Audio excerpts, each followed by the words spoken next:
and burn. Hey guys, so tonight I wanted to discuss one of my favorite records from Rancid, and that is Life Won't Wait.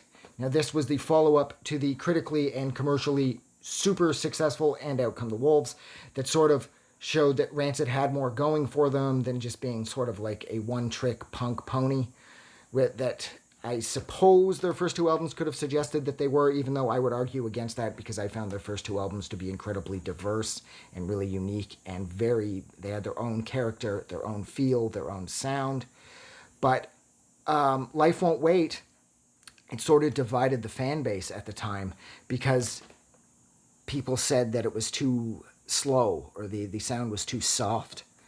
And that always surprised me somewhat because I felt that the shift from their first two, being their self-titled 93 through Let's Go, into And Out Come the Wolves, that shift was like completely polarizing.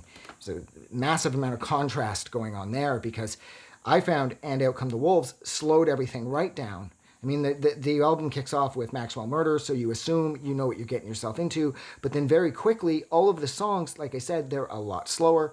They have a lot more of a pop sensibility to them all. And everybody loved And Out Come the Wolves, myself included. I'm not bashing that record. That record's great. But I don't see why Life Won't Wait shifted sort of like people's opinions on Rancid. Not for too long, of course. People came back into the fold pretty fast when they realized how much the album kicked ass, and then considering everything they did afterwards only continued to raise the bar. But nonetheless, I don't know, this record really seemed to kind of throw a curveball for a lot of their fan base back when it came out. And I loved this record right from the first time I heard it. There's Turntables on here, Heart of Gold's on here, Hooligans is on here, Crane Fist is on here, Black Lung, 1998. I was surprised by 1998. That song swears an incredible amount, and for a band like Rancid who don't swear an awful lot, I was really surprised by how much that song swore. I suppose it doesn't really matter, but I was a little shocked by that. You've got Something in the World Today's on here. I mean, this record for me, I think one of my favorite songs is Hoover Street.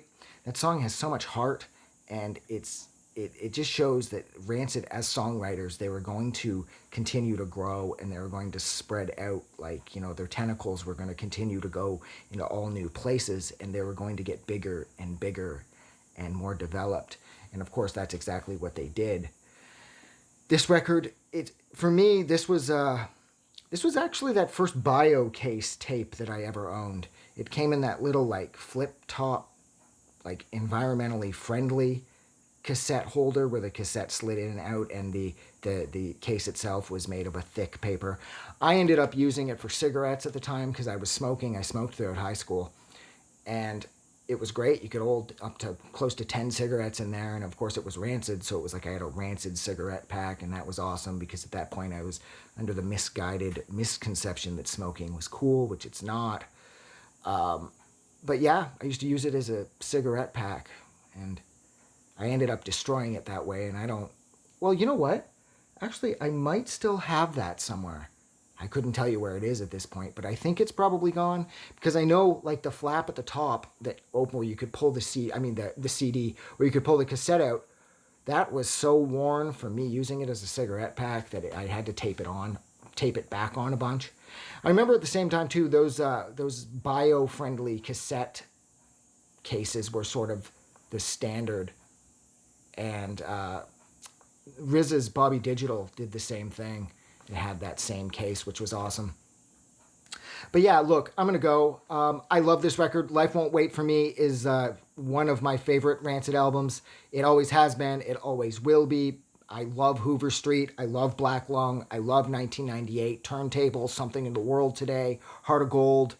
I mean, there's a lot to like about this record, despite how a lot of their fan base initially felt that it wasn't the greatest. I do think, like I said earlier, a lot of people came back into the fold when they realized just how much this record had to offer.